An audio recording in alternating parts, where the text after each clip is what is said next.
Tem gente que entra na sua vida como se fosse um presente, mas no fundo vem embrulhada numa bomba relógio. O nome dela era Carolina. Quando nos conhecemos, eu estava num daqueles momentos da vida em que tudo parece embaçado, mas você tenta manter a pose. Eu trabalhava com consultoria de tecnologia em Belo Horizonte, e ela, bom, ela era o tipo de mulher que fazia o ambiente inteiro ficar em silêncio quando entrava. Pele morena como bronze de verão, sorriso treinado como atriz de novela, e uma inteligência que beirava o sarcasmo. Me apaixonei? Não. Fui seduzido pela ideia dela. Pela imagem. Pelo pacote completo que parecia encaixar direitinho com o que esperavam de mim. A gente se casou em menos de um ano. Parecia um movimento lógico, dois profissionais bem resolvidos, festas de casamento elegantes, amigos invejando nossa sintonia aparente. Só que o amor, esse nunca foi convidado. A verdade é que, por mais que eu tentasse, eu nunca consegui me ver envelhecendo ao lado dela. E talvez ela tenha sentido isso antes mesmo de mim. Passaram-se 8 anos. A vida virou rotina com cheirinho de perfume importado. Nada de brigas feias, mas também nenhum rastro de paixão. Até que, de repente, Carolina começou a mudar. Sutilmente. Primeiro foram os treinos extras na academia, depois as roupas novas que ela dizia ter comprado em promoção, mas vinham com etiqueta de boutique. As sessões no salão ficaram semanais, e a lingerie, bom, digamos que não era mais para mim. Eu sentia aquilo que o instinto masculino grita quando algo está fora do lugar. Ela não precisava dizer nada. Eu já sabia. Mas em vez de confrontar, eu preferi observar. Calado. Cauteloso. Como quem se prepara para um incêndio e começa a esconder os documentos importantes antes do primeiro sinal de fumaça. Foi aí que decidi contratar um investigador. Nada de drama. Apenas fatos. E os fatos vieram mais rápido do que eu imaginava. O nome do outro era Leandro. Trabalhava com ela numa clínica de estética. O tipo de cara que se acha irresistível porque tem um sorriso branco e carro automático. E os dois estavam juntos. Não era uma suposição. Era realidade. Eles se encontravam na hora do almoço, depois do expediente, às vezes até de manhãzinha, quando eu ainda acreditava que ela estava fazendo yoga. Eu poderia ter explodido. Poderia ter gritado, quebrado pratos, feito o escândalo que ela merecia. Mas não. Eu escolhi o silêncio. Porque percebi que minha dor merecia mais do que gritaria. Merecia arte. Foi aí que a vingança começou a tomar forma. Fria, calculada. Não porque eu quisesse vê-la sofrer. Mas porque eu queria que ela nunca esquecesse o que me fez sentir. Naquela noite, deitado no sofá da sala, com as luzes apagadas e o coração acelerado, entendi que o fim não começa quando a verdade aparece. O fim começa quando a gente para de mentir para si mesmo. E naquele silêncio, eu soube, ou ela caía na armadilha, ou eu finalmente seria livre. Depois que tive certeza do que estava acontecendo, uma calma estranha tomou conta de mim. Não era paz, mas uma espécie de anestesia. Como se meu coração tivesse decidido tirar férias antes de entrar em colapso. Eu sabia que encarar Carolina naquele momento só daria a ela o palco que ela adoraria ter, choraria, negaria, talvez até jogasse a culpa em mim. Não. Eu não ia entregar esse roteiro para ela. Comecei pelo básico, protegi o que era meu. Nossas contas estavam conjuntas, então transferi uma boa parte para minha conta pessoal, com todo cuidado para não levantar suspeitas. Ela não notou. Devia estar ocupada demais trocando mensagens com o Leandro para perceber que o dinheiro estava sumindo como areia entre os dedos. Depois veio a parte divertida. Sou da área de tecnologia, então sabia exatamente como montar um sistema de câmeras que transmitisse tudo em tempo real, direto para o meu celular. Instalei com calma. Uma de cada vez. Uma no abajur da sala, outra no canto da cozinha, mais uma no corredor. Todas disfarçadas, todas com microfone. O cenário estava montado. Só faltava o espetáculo começar. Inventei uma viagem de trabalho para Porto Alegre. Falei de reuniões, de possíveis investidores estrangeiros, da chance de uma expansão que ela sempre fingia se interessar. Ela sorriu, desejou boa sorte e me deu um beijo na bochecha, daqueles que parecem selar um contrato, não um casamento.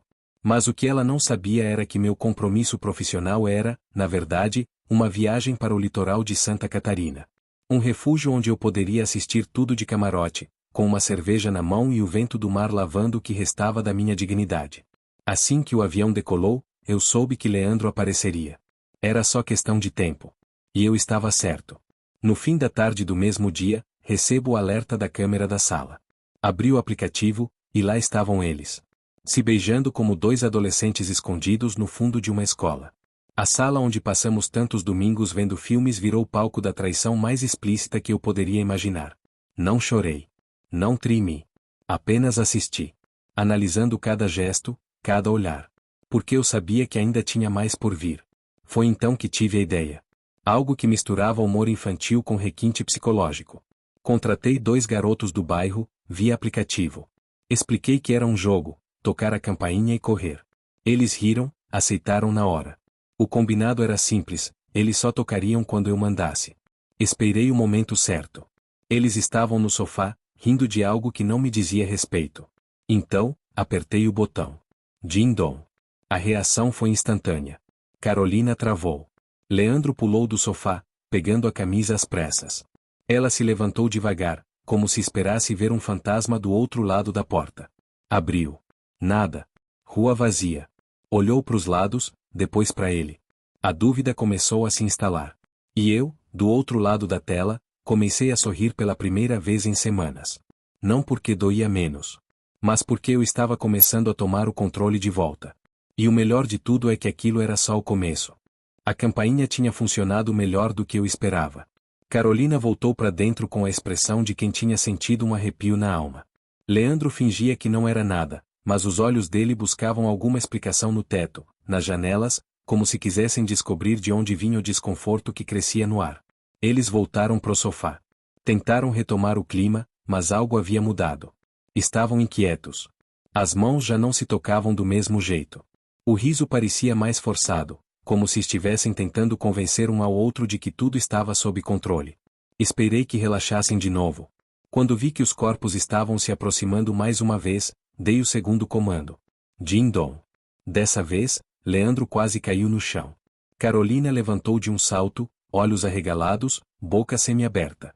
Foi até a porta com passos curtos, duros. Abriu de novo. Ninguém. Apenas o silêncio da rua e o som distante de uma moto passando. Ela ficou ali parada, olhando o vazio, como se esperasse que alguma verdade fosse aparecer flutuando no ar. Leandro levantou, abotoando a camisa, visivelmente incomodado. E eu? Eu só observava. Com o celular em uma mão e uma garrafa de vinho na outra, sentado numa varanda de frente pro mar, sentindo pela primeira vez em muito tempo que eu era dono da história. Mas eu ainda não tinha usado minha melhor carta. A sala da nossa casa tinha um pequeno sistema de som embutido, que antes usávamos para tocar música ambiente quando recebíamos visitas. Eu conectei aquilo ao meu celular e testei a função de voz remota dias antes. Funcionava como um interfone invisível. E agora, vendo os dois ali, nervosos e confusos, decidi que era o momento de transformar o medo em pânico. Esperei o silêncio. Quando Carolina se sentou novamente, o rosto tenso, e Leandro ajeitava o relógio no pulso como se estivesse pronto para ir embora, eu falei. Com calma. Com clareza. Leandro. Aproveitando bem o sofá? O susto foi imediato. Carolina ficou branca. Leandro congelou. Pareciam personagens de filme de terror no exato instante em que percebem que não estão sozinhos. Ela se levantou com um pulo, cobrindo o corpo com a manta do sofá, olhando em volta como uma louca. Gritou meu nome. Marcelo? Você tá aqui? A voz dela tremia como uma vela perto de apagar. Eu continuei. Sem pressa. Cada palavra um corte cirúrgico. Fica tranquila, Carolina. Tô bem longe. Mas vendo tudo. Leandro gaguejou. Isso é um trote? Você tá com câmera aqui? Isso é doente, cara. Carolina não respondia. Só girava em círculos pela sala, tentando descobrir de onde vinha a voz. Foi então que eu joguei o primeiro peso real sobre eles. Aliás, Carolina, amanhã de manhã você recebe os papéis do divórcio. E todo o nosso dinheiro? Já tá na minha conta. Mas fiquem à vontade. A casa é toda de vocês, por hoje. Silêncio. Eles pareciam prestes a desmaiar. Ela começou a chorar, aquele choro que mistura desespero com vergonha, com nojo de si mesma. Leandro só repetia vamos embora, pegando as chaves do carro. E eu? Continuei ali, saboreando cada segundo. Mas ainda havia uma última peça no meu tabuleiro. Porque para certos erros, só o silêncio não basta. É preciso deixar marcas. Enquanto Carolina se afundava em soluços e Leandro tentava, sem sucesso, manter a compostura, eu observava cada gesto como quem assiste a um espetáculo de tragédia cuidadosamente encenado. A vingança não era apenas sobre punição. Era sobre deixar cicatrizes onde antes havia apenas dissimulação. Leandro, num surto de impulso, correu até a porta com a chave do carro em punho. Estava visivelmente nervoso, suando, os cabelos desalinhados como se tivesse acabado de sair de uma briga. Carolina veio atrás, ainda enrolada na manta do sofá, as lágrimas desfigurando o rosto maquiado. Ela gritava meu nome como se ele pudesse trazer alguma explicação, algum alívio, mas tudo que restava era o eco das escolhas que ela fez. E então, chegou o momento da minha última jogada. Lembra dos 2 garotos que eu contratei para tocar a campainha? Eles tinham outra missão, cuidadosamente programada. Eu os havia instruído para o plano final no momento exato em que ouvissem meu comando pelo celular. Bastava uma mensagem minha, e eles saberiam o que fazer. Leandro saiu pela porta. E a cena seguinte parecia a saída de um filme.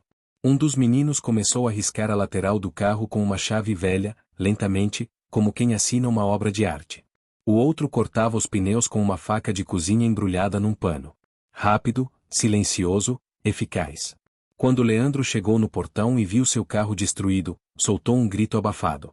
Ficou paralisado, olhando para as marcas profundas na pintura, os pneus murchos no chão da garagem, como se a realidade estivesse escorrendo pelos dedos.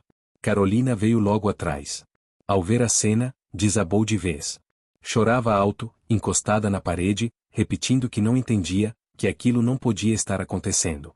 E talvez, de fato, ela não entendesse. Porque quem vive de mentira sempre acha que controla o jogo, até que o jogo vira contra. Foi aí que liguei o microfone uma última vez. Minha voz saiu nítida, com a calma de quem já não sente mais dor. Leandro, espero que tenha gostado da visita. O presente é todo seu. Cuida bem da minha ex, tá? Desliguei. Do outro lado da tela, vi Carolina se encolher, e Leandro olhar ao redor como se procurasse alguma câmera no céu. Depois disso, desliguei o sistema de segurança. Deletei os acessos. Aquele capítulo da minha vida estava encerrado. Nada mais precisava ser dito. Voltei minha atenção pro mar. O sol começava a sumir atrás das montanhas, tingindo o céu de laranja e púrpura. Bebi o último gole do vinho e senti, pela primeira vez, que o silêncio finalmente estava ao meu favor. Porque às vezes, o verdadeiro alívio não vem quando tudo acaba, mas quando você decide não voltar atrás.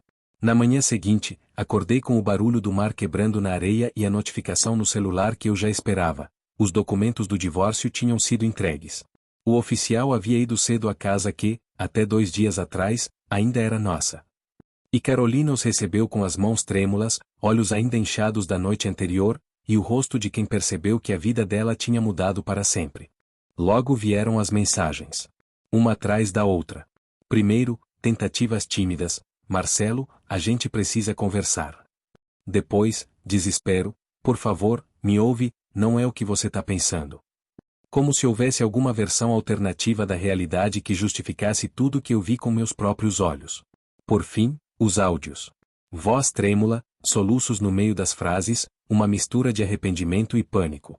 Ela dizia que tinha se perdido, que aquilo com Leandro não significava nada, que ainda me amava, que sentia saudade. Saudade do quê? Do silêncio que ela mesma construiu entre nós?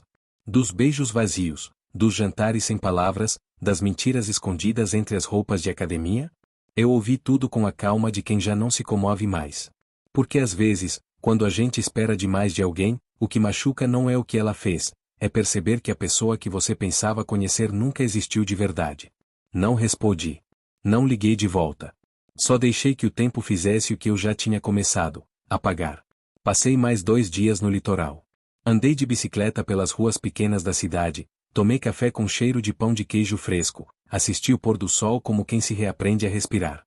E, aos poucos, a dor foi perdendo o lugar que ocupava em mim. Quando voltei para Belo Horizonte, a casa estava vazia. Como combinado no processo, ela tinha tirado suas coisas. Restavam apenas objetos esquecidos, uma escova de cabelo, um par de sandálias, uma blusa que tinha caído atrás da cômoda. Coisas pequenas, mas que traziam o peso de quem não soube sair por inteiro. Fiquei parado na porta da sala por um tempo, ouvindo o silêncio. Era outro silêncio agora. Não o silêncio desconfortável de antes, mas um que parecia me abraçar. Aquele espaço, que já foi palco de traição, Agora me pertencia de novo. E, mais importante, eu me pertencia de novo. Não demorou muito para eu saber, por amigos em comum, que Leandro terminou com ela. Não suportou a pressão, o escândalo, os olhares. Parece que sumiu do mapa logo depois do ocorrido. Carolina, por sua vez, tentou reconstruir a própria narrativa. Disfarçou a vergonha com sorrisos forçados no Instagram, legendas filosóficas e fotos de viagens solitárias. Mas não se reconstrói uma história mentindo para si mesma. E eu? Eu segui. Sem pressa. Sem pressa para amar de novo, para confiar de novo. Mas com a certeza de que nunca mais aceitaria viver pela metade. Porque às vezes, para se encontrar de novo, a gente precisa perder tudo que nunca foi de verdade. Os meses seguintes passaram como quem troca de estação sem fazer barulho. Os dias foram ficando mais leves, e o que antes me pesava no peito virou lembrança distante, como uma cicatriz antiga que a gente só nota quando alguém pergunta. Carolina nunca mais apareceu pessoalmente. Mandou uma carta, manuscrita, com cheiro do perfume que usava quando queria me convencer de algo. No envelope, 4 páginas cheias de arrependimento, memórias soltas e confissões tardias. Dizia que ainda se lembrava do dia em que nos conhecemos, das promessas que fizemos, dos silêncios que ignoramos. Jurava que, em algum momento, me amou de verdade. Talvez tenha sido sincera, talvez tenha apenas tentado resgatar algo que nunca existiu por completo. Mas eu não respondi. Não por orgulho, mas porque algumas histórias merecem terminar sem continuação. Porque tem pessoas que, se você deixar voltar uma vez, voltam sempre. E eu já não tinha espaço para esse ciclo em mim. A vida foi se reorganizando. Voltei a sair com amigos que eu havia deixado de lado. Fiz uma pequena reforma na casa. Troquei os móveis da sala. Mudei as cortinas. Era simbólico, claro, mas também necessário. Era como varrer o chão depois de um incêndio. A fumaça já tinha passado, mas o cheiro ainda rondava os cantos. Descobri novos prazeres.